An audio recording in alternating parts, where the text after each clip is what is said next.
하나님의 말씀입니다. 앉으신 채로 경청하십시오.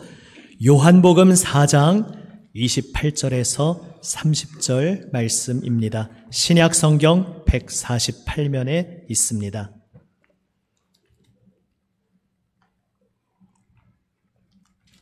신약 성경 148면 요한복음 4장 28절에서 30절 말씀입니다. 제가 말씀을 받들어 읽습니다. 여자가 물동이를 버려두고 동네로 들어가서 사람들에게 이르되 내가 행한 모든 일을 내게 말한 사람을 와서 보라. 이는 그리스도가 아니냐 하니 그들이 동네에서 나와 예수께로 오더라. 아멘. 기도하시겠습니다. 아버지 하나님, 오직 풍성하신 은혜로 저희를 찾아와 주시고 저희의 삶을 붙드시고 인도하여 주시니 감사드립니다. 주님, 오늘도 우리의 생명, 우리의 참 소망 되시는 주님만 바라보며 주님 앞에 엎드립니다.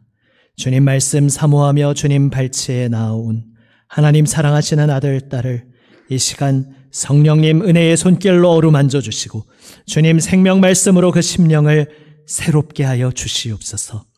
세우신 하나님의 말씀의 종을 붙드시고 아버지의 말씀을 순전하게 담대히 전하게 하여 주시옵소서.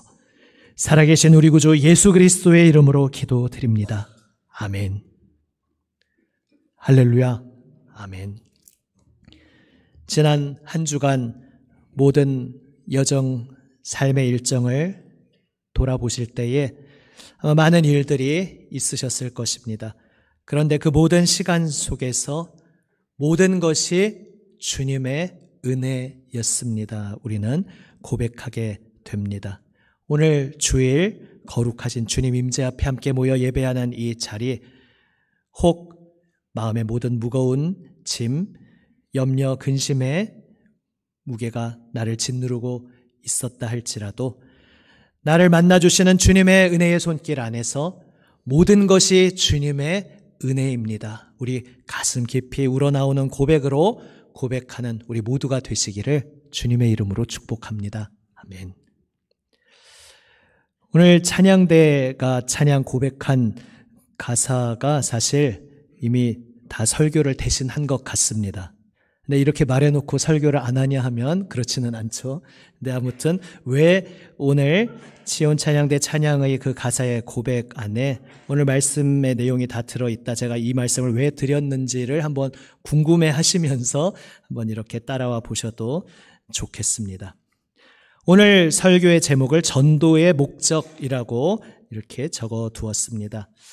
여러분, 우리는 예수님의 복음을 마땅히 전하는 증인으로 부름받았음을 고백하고 있습니다. 그리고 복음을 전합니다. 전도합니다. 그런데 우리가 복음을 전하는 동기가, 목적이, 이유가 무엇이겠습니까?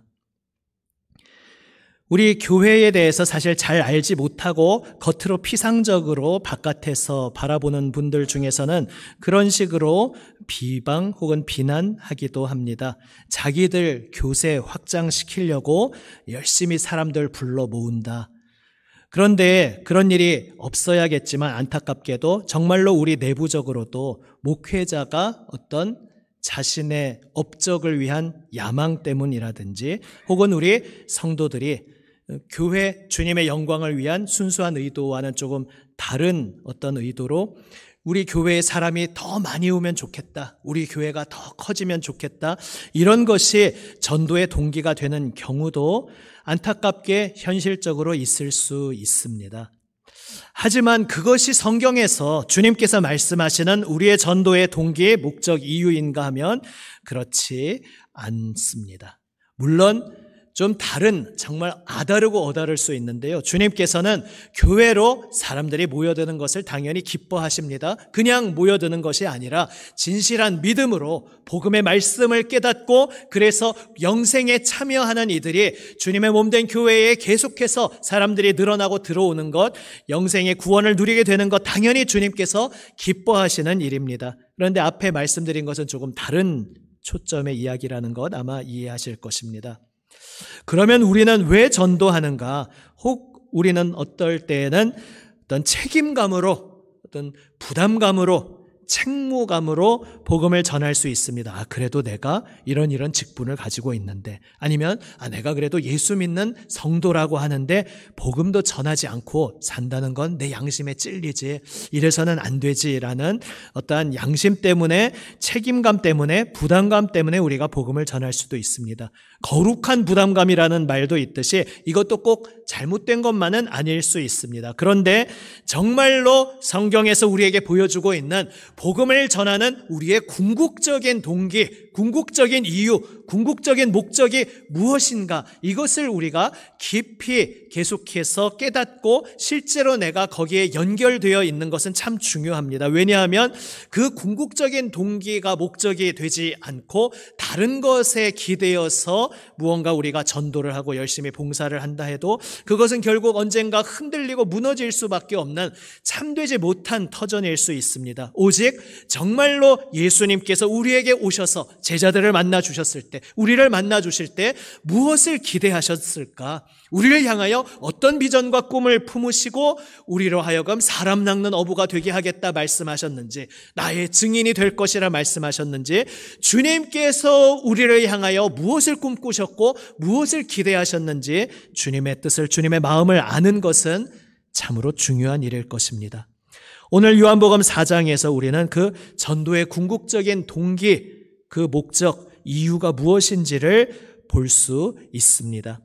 사실 이 사마리아 여인의 이야기, 아마 교회를 오래 신앙생활 하신 분들은 잘 아시는 이야기입니다. 이 앞에 배경 설명을 다 하면은 너무 이야기가 길어지고 또 본문을 다 읽기에도 길어서 오늘 끝부분만 읽었습니다마는, 그냥 간단히 말해서 이 사마리아 여인은 원래 같으면 예수님과 아무 접점이 없을 사람입니다. 왜냐하면 이 여인은 사마리아라는 족속의 사람이고 예수님은 인간으로 말하자면 유대인이라는 종족에 속하는 분인데, 유대인과 사마리아인은 불구대천의 원수 같은 관계입니다. 오늘날도 우리가 국제적으로 안타깝게 정말 한 하늘을 함께 짊어질 수 없는 불구대천의 원수같이, 그것이 종교적인 이유일 수도 있고 출발점은 그것이었지만 결국 정치적으로, 경제적으로 복잡하게 얽히면서 도저히 함께할 수 없는, 그래서 결국 전쟁, 피바다가 일어나는 안타까운 일들을 오늘날도 우리는 경험하고 있습니다. 그런데 2000년 전 예수님 시대 당시에 유대인과 사마리아인이 그러했습니다. 그래서 오죽하면 예수님이 이 사마리아 여인에게 그 우물물 좀 길어서 길어낸 김에 나에게 좀 한 모금 좀 주시오, 이렇게 말을 걸었을 때, 당신은 유대인인데 사마리아인인 나에게 왜 말을 붙이는 겁니까? 여인이 이렇게 퉁명스럽게 반응할 정도로 당시의 유대인과 사마리아인은 서로 말도 섞지 않았습니다. 지금 예수님이 유대인으로서는 아주 특이하게 사마리아인의 동네에 들어오셨는데, 보통 유대인 같으면 이런 일 자체를 하지 않습니다. 유대인은 사마리아인의 동네로 결코 지나가지도 않고 사마리아인도 유대인의 동네로 지나가지도 않습니다. 서로 깊은 원한과 증오가 있기 때문이기도 하지만 그 남의 지역에 들어갔다가 무슨 봉변을 당할지 보장할 수 없기 때문에 그토록 냉혹한 현실 속에서 오늘 이 이야기가 펼쳐집니다.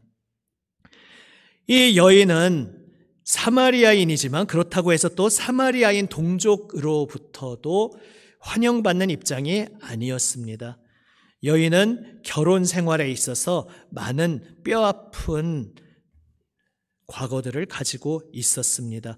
그래서 여러 명의 남편을 거쳤다 표현하고 있습니다. 이 여인이 무엇을 방탕하게 잘못했다는 것이 아니라 자신의 소망과 뜻과는 관계없이 번번이 가정이 깨어지거나 사별하거나 계속 이러한 아픔이 있었다는 것입니다. 그 속에서 이제 가정을 가질 엄두조차도 나지 않았는지 현재는 이제 정식 가정을 이루지 않고서 한 남자와 동거하는 그런 관계에, 그런 상황에 있었습니다.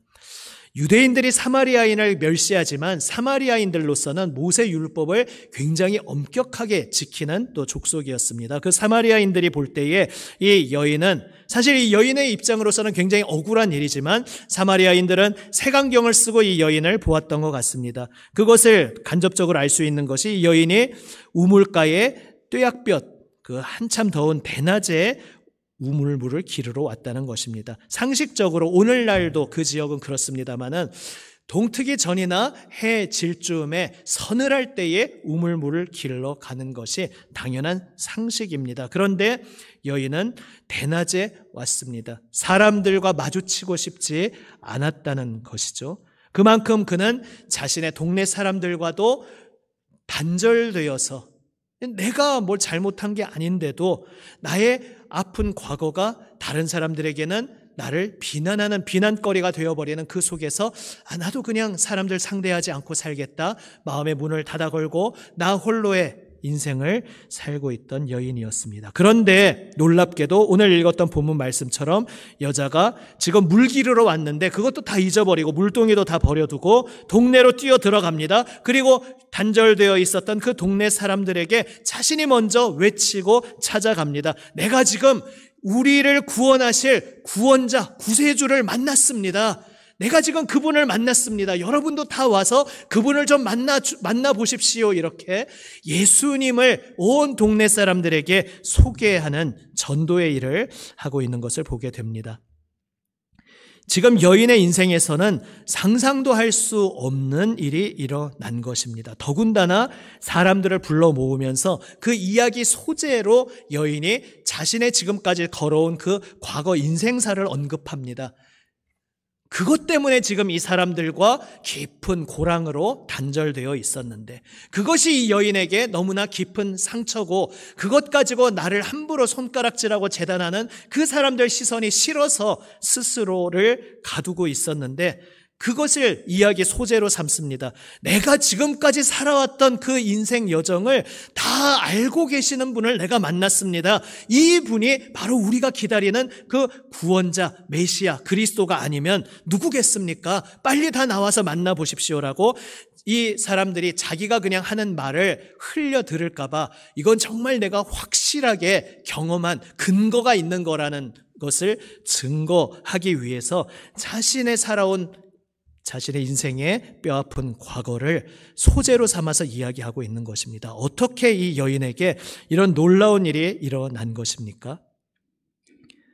오늘 예수님께서 그 여인을 만나 주셨기 때문입니다. 예수님이 여인을 만나 주셨습니다. 저희가 앞에 본문을 읽지 않았지만 그 여인을 대하시는 예수님의 그 마음이, 행동이 너무나 사려 깊다는 것을 알게 됩니다. 여인이 걸어왔던 모든 삶의 여정을 내가 다 알고 있다 말씀함으로써 여인이 누군지 지금 알고 계시고 그 여인 앞에 서 있는 분이 그냥 스쳐 지나가는 유대인 중에 한 사람이 아니라 지금 자기에게 말 거는 것조차도 특이한 유대인인 것은 분명한데 그냥 사람이 아니라 결국 여인은 대화 가운데 깨닫게 됩니다. 이분이 바로 우리가 고백하는 그 창조주 하나님이 보내신 분이구나. 그리고 거기서 더 나아가서 사마리아인이나 유대인이나 온 세상을 새롭게 구원하실 그 구세주를 기다리고 있는 입장이었는데 우리가 기다리고 있는 그분이 지금 바로 이분이시로구나. 그분이 지금 내 앞에 와 계시는구나. 이것까지 여인이 깨닫게 됩니다. 그렇게 예수님을 만나자 여인의 인생이 완전히 바뀌게 됩니다. 사실 지금 예수님을 만났다는 것 때문에 이 여인의 과거가 바뀌는 것은 아무것도 없습니다. 그 과거가 바뀐 것이 없으니까 동네 사람들이 여인을 대하는 태도도 여전히 변할 것이 없을 수 있습니다. 하지만 그 모든 것을 뛰어넘어서 여인은 동네로 뛰어들어가서 마을 사람들 한 사람 한 사람을 붙잡고 한 사람 한 집 한 집 문을 두들기면서 모두 나와 보시오. 내가 만난 이분을 여러분도 꼭 만나봐야 합니다. 이렇게 열정적으로 감격적으로 전하고 있습니다.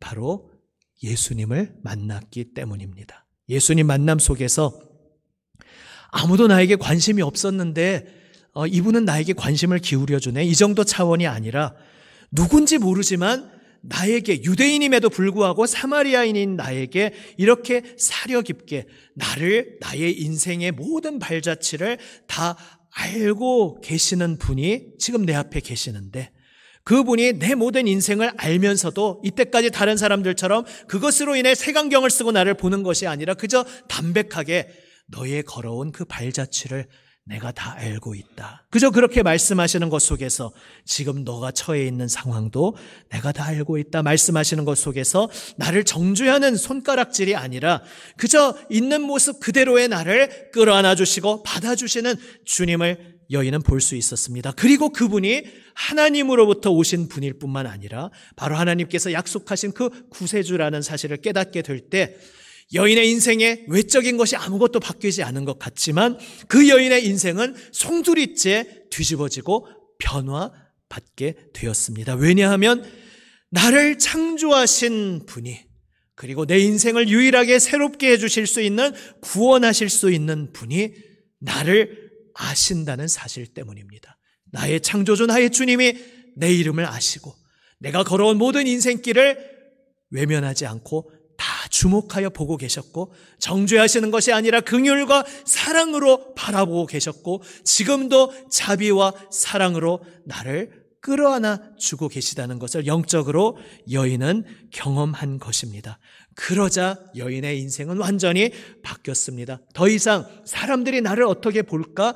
이것이 그 여인을 가로막을 수가 없었습니다. 우리가 찬송가 가사로 고백하듯이 세상과 나는 간 곳 없고 구속한 주만 보이도다. 바로 이 고백을 하게 된 것입니다. 이 자리에 계신 분들도, 예수님을 믿으신 분들은 그 경험을 크든 작든 하셨을 것입니다. 세상과 나는 간 곳 없고 구속한 주만 보이도다. 우리가 신앙의 처음 단계에서는 하나님이 정말 놀라우시구나, 그 하나님이 나를 이렇게 사랑하시는구나, 하나님이 나를 이렇게 사랑해 주시니까 내가 참 위로가 되고 감사하다, 어떤 거기에서 출발할 수 있습니다. 그런데 그 나를 아시고 나를 사랑하시는 주님을 우리가 깊이 만날수록 우리가 영적으로 무엇을 경험하게 됩니까? 하나님이 나를 위해 주시니까 고맙다, 하나님이 나를 아껴 주시니까 고맙다, 여기에 그치는 것이 아니라 이제 더 이상 우주의 중심이 내가 아니라 하나님이, 예수님이 되는 것입니다. 그래서 나를 아시는 이 창조주, 나의 주님, 예수님이 나를 아시고 나를 사랑하여 주시는 그것으로 인해서, 그래서 나에게 무슨 유익이 있어서 좋은 게 아니라 그 예수님 자체에 내가 빠져들게 되는 것입니다. 이 분이 나의 창조주시구나. 온 세상을 창조하시고 나를 창조하신 분이 바로 이렇게 사랑의 주님이시구나. 그래서 더 이상 우주의 중심이 나에서 주님으로 옮겨지게 됩니다. 그리고 주님이 살아계신 주님이 이 온 세상을 다스리고 계시기에 내가 지금 어떠하든지 그것을 떠나서 영원하신 긍휼과 사랑의 자비의 주님이 온 세상을 다스리시는 주님이시기에, 이 주님이 나의 구주이시기에 감사합니다, 주님 사랑합니다, 이렇게 우리는 주님을 그저 바라보게 됩니다. 나 자신을 바라보던 내 모든 시야가, 시선이, 초점이 오직 주님을 향하게 되는 것입니다. 바로 여인이 그것을 경험하였습니다. 그래서 더 이상 사람들의 시선이 두렵지 않았습니다. 아니, 심지어 그동안 두려움거리가 되었었던 나의 인생 과거사를 다 재료로 삼아서 이렇게 내 인생을 다 아시는 그분이 바로 여러분도 아실 겁니다.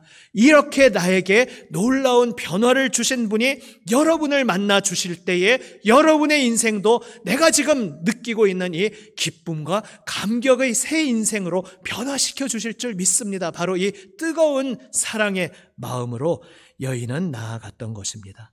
그날 그래서 여인은 예수님이 내 삶의 이유 그 자체이심을 발견하게 되었습니다. 바로 이것이 우리가 복음을 전하는 동기, 전도의 목적인 것입니다.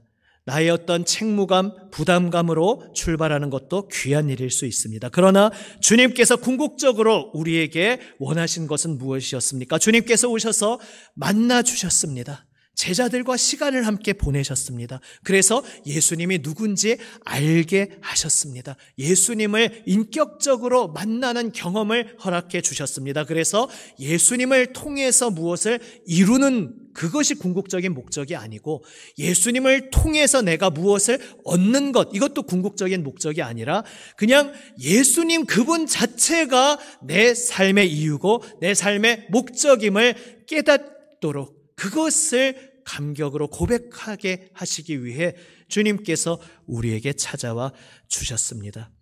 애초에 우리의 영혼의 무게중심이 주님께 있을 때에 그것이 생명이기 때문입니다. 그 무게중심을 나에게로 옮겨오고자 했을 때 선악의 열매를 따먹는 사건이 일어났고 거기에는 죽음과 절망밖에 없었습니다. 그러나 이제 주님께서 그 우리의 모든 죄악을 뛰어넘어서 우리의 모든 죄악을 다 그 한 몸에 짊어지시기 위해 우리를 위해 십자가에서 피 흘려 죽으심으로 우리의 죄를 씻어주시고 이제 영원하신 하나님 품으로 다시 나올 수 있게 하기 위해 우리에게 오셨습니다. 그리고 그 주 예수님의 이름을 믿게 하셨습니다. 그저 예수님이 이런 분이심을 믿습니다라는 것이 아니라 예수님께서 인격적으로 만나 주셔서 그 예수님을 만나는 그 자체로 예수님 그분 자체가 내가 살아있는 나의 이유, 기쁨이 되게 하신 것입니다.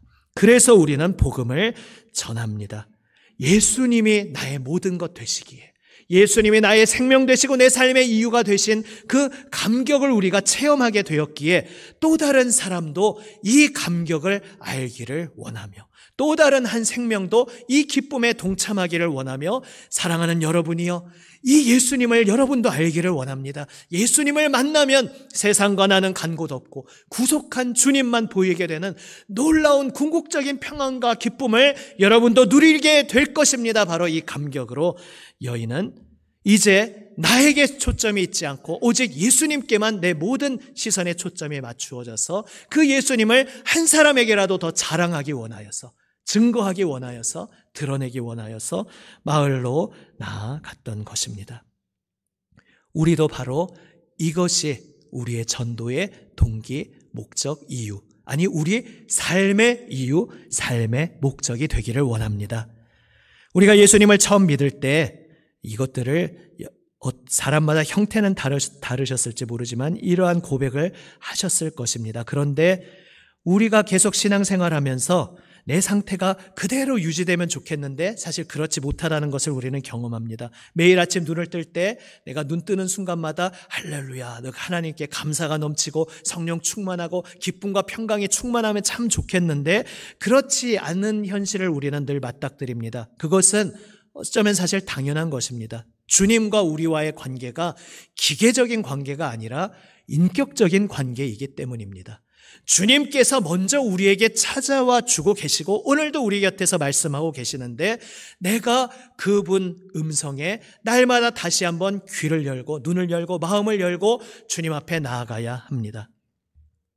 이 사마리아 여인이 처음 예수님을 맞닥뜨린 장면에서는 여인은 퉁명스럽게 반응합니다. 그때는 예수님이 유대인인데 왜 나에게 말을 거는가? 외적인 것만 보고 있었습니다. 그리고 사람들로부터 상처 입어서 새로운 사람과 접촉하고 싶지 않은 자기 자신을 깊은 어둠에 감춰놓는 자신의 문제에 매몰되어 있었습니다.